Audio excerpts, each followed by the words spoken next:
Welcome. We are the hosts of the Creative Rebels podcast. A podcast to help you find happiness and fulfillment in a creative career. This series of videos we're calling Creative Thinking, and it's where we are going to be directly answering your questions. Whether you're a freelancer, creative professional, or you're just getting started, we're here to help. There's literally never been a better time in history to make a career from being creative. So many people are going to tell you that you can't do it, but we're here to tell you that you definitely can. Welcome back, Rebels, to another episode of Creative Thinking. Today we're joined by Kitchen Club. The wonderful podcast. Yes, available on iTunes and Spotify. All other good places. All of those great places. Hi guys, what's your next question? Advice, we'll add the question, but do you have any advice for switching career into wellness / healthy food, either working for yourself or an existing brand? I think this is, there's quite a set path, I think, to do this. If you're not in wellness or health or anything like that at all, are you doing something like that on the side? I think that's the first place to start, to make sure you actually want to do it. Don't just quit your job thinking that this is a great career to go into, because as you know, you've had lots of different careers, and it's only from doing all these different things you found out what you wanted to do. So what I'd suggest she does to start with is try it. Start a little side hustle, do it evenings and weekends, and start into that kind of world of food and wellness. Yeah, I agree. I also think you need to know why you want to switch into wellness and healthy food. And if it's just something because it looks like a nice industry to be in, it's lovely. It's a really kind, warm industry, but it's still an industry. So I think you need to know what you want to get out of that, because at the end of the day, a lot of the time it is a job. Yeah, know why and play with it and discover how you might want to get into it. I think. What did you do before, Serena? I worked in PR for 6 weeks, and then in travel PR, and my notice period was 1 month, and 3 weeks into the job, I got offered a job from Deliciously Ella, and I then had to stay longer than I had already been there in order to see out my notice period, and then I went and worked for Deliciously Ella, which was my in into wellness. And you already had the passion for food? Yeah, so I was already a yoga teacher at that point, and this question makes me think a lot of teaching yoga, because people who work in office jobs so often are like, oh, I want to be a yoga teacher, I want to be self-employed, because they see pictures of Sarah and I having a coffee at 10 a.m. on a Monday, and they're like, great, that looks fun. What they don't see is that we got up at 5 a.m. and we're not going to get home till 10:30, and that actually that coffee we had together was the only half an hour of the whole day that we sat down. So I think a big one for that is being realistic and talking to a lot of people who already do it.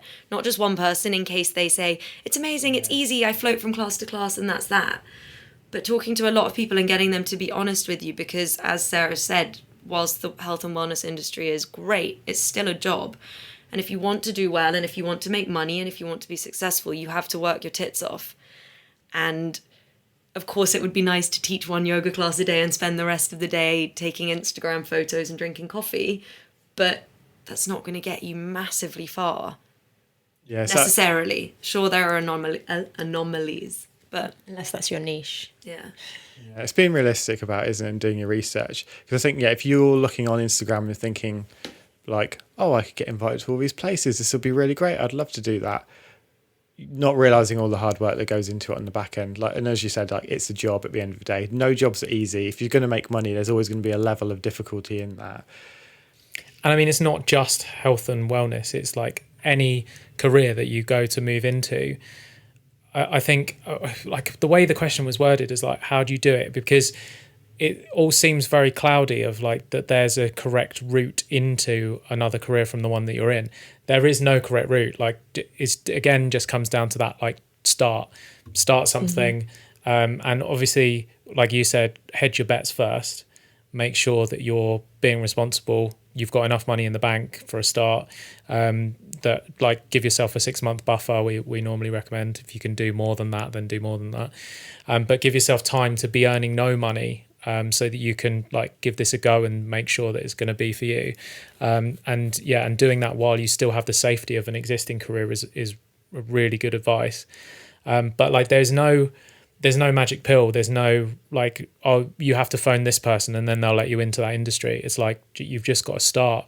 And I guess that means networking and meeting the right people and putting yourself, going to every single event that's around whatever you want to move into and just making connections with people. Yeah, I know I get a lot of questions around this, but it's specifically people who want to be yoga teachers and who have a full-time office job, and they don't want to necessarily leave the job, but they want to teach yoga pretty much full-time as well, which I don't know how they do it. And I think you're completely right, David, like just start, and if things feel right and feel like they naturally pick up and progress, then move in that direction. And I think I know with stuff I do, I put a lot of energy into certain projects, and when I feel like something stops feeling good or whatever, and then I move on to putting my energy into something else, and sometimes the energy will stay in that space and sometimes it won't. So I think just definitely try it out and listen to that energy, because I think a lot of people are stuck in careers and jobs that they don't like because they're not listening to themselves and they're not listening to that inner voice that is like, you're not happy here.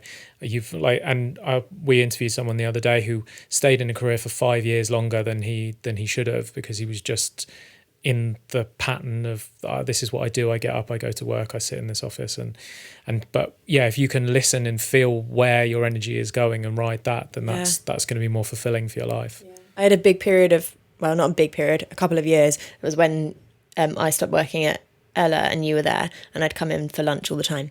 And my friends would laugh at me because I was queen of quitting jobs, queen of it.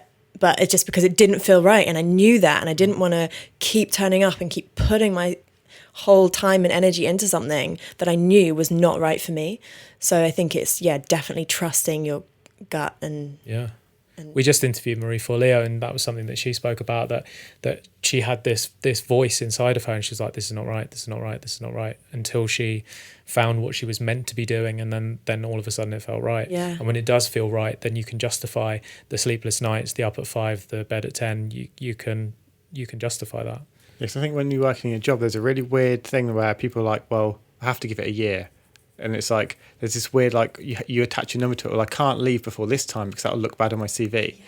And people just get trapped year after year rather than just being like, this isn't right, I should just get out now. And I think that's probably, I know because my parents have given me that sort of advice in the past, in the future. Yeah, and I think it is new magician type. I think that's a generational thing as well. And the generation that we're in, well, the industry that we're in working for ourselves now, but it's that thing of, like, don't waste your time. And you took a real leap with you, Sarah, specifically, like, because you were teaching yoga before you felt ready for it. Yeah. You just jumped in at the deep end. Yeah, I did. And it's again because people are kind and loving and gave me a shot. So with that question, it's worth saying that there's a big difference to quitting your job and going self-employed, or quitting your job and just moving to another job in the health and wellness sector. Because she said, working for yourself versus working for a brand. And working for a brand is clearly not such a huge leap. You're still having a salary, whereas if you're going to be self-employed, then maybe you'll be needing to think about training as something or qualifying in something. It's quite hard to just be a self-employed health and wellness person these days without having anything. So that's a whole nother thing to consider, that you might need to continue with your job whilst doing some weekend training or whatever in whichever speciality you want to go into. I think as well, like, that's a really good point of, like, if you're not in the wellness field, there's probably a job that's the same as yours in that field. Going and trying that, because the connections you might make there might really help you out if you decided to go and do that in the future. So it's like a great way to kind of get in the door to meet loads of people. You can be like, oh, well, I work here, and people will listen to you probably a bit more than if you were just like, I just want to talk to you, because obviously everyone's busy and doesn't have time to talk to everyone. It's a good point, because it means you don't actually have to have any specific health and wellness knowledge. You might just be a pro at marketing, yeah, and you can be marketing in a sports shop, or that is kind of health and wellness. You know what I mean? Yeah. You can be marketing for something unrelated, or you can be marketing for a healthy chocolate brand. And then you're within the industry, but you're not necessarily a nutritionist. Yeah, and I think a lot of skills are transferable as well. So whatever you are doing in your current career, whether you know it or not, you're learning some sort of skills that will help you in your future journey. So I always say to people, whatever their 9 to 5 is, and I'll challenge people to say, well, I do this, so that can't be relevant to anything. And I'll be like, yeah, because you can do this, this, and this. Like whatever it is you're doing, you can feel happy going to work every day, like knowing it's not forever, but being like, I hate this job, but it's allowing me to firstly pay my rent, and secondly, I'm learning this, this, and this. And there's always something you can learn from whatever situation you're in. Yeah, I think that's the key, isn't it? It's like if you are in a 9 to 5 and you don't enjoy it, at least make something from it. Make sure you're learning something that could get you out of that. If you just stay in that same rut of working the same thing every day, you're getting your money, you're going on the holidays, you're buying these things, but that's the constant cycle and you're not learning, you're not growing as a person. I think that's the key, isn't it? It's like if you can consistently grow yourself, then let someone else pay you to do that. If nothing changes, nothing changes. I actually said this on Sunday. I said to my boyfriend about a particular job that I hated a while ago. I said, if I hated the job, but if I took anything from it, it was the ability to send a lot of people a message, but put a different spin on it every single time, which is so important to my life now. Yeah, it's hard to do. Yeah. Well, this has been amazing. Yeah. We are really looking forward to seeing your podcast grow and evolve as it will, because ours certainly has. Like these episodes, Creative Thinking was just something our audience asked for. They were like, we love your intros, could you do a bit more of that? So we were like, yeah, let's do Creative Thinking episodes. So it will grow and change, and you will grow and change and evolve, and it will be wonderful. But where can people find the podcast and find you guys online? They can find the podcast on iTunes and Spotify, Kitchen Club, just Kitchen Club. And on Instagram, we're at Kitchen Club Podcast. And there is where we post the recipes as well that we cook for our guests. So you can cook along. Yeah, Yeah, I like that exactly. idea. It's really good. Cook along podcast. And if you want to find out a little bit about us individually, I'm at Serena Louth on Instagram. How to spell that, Serena? Serena, and then Louth, like mouth, Louth. And I'm at Sarah Malks, SarahMalcs. Boom. Thanks, guys. Thank you. We hope you enjoyed that episode. If you have a question, just leave it in the comments below. If you got any value from this episode, please leave it a thumbs up. And if you want to watch more content from us, please subscribe. And if you know someone who might get value from this episode, please share it with them. See ya.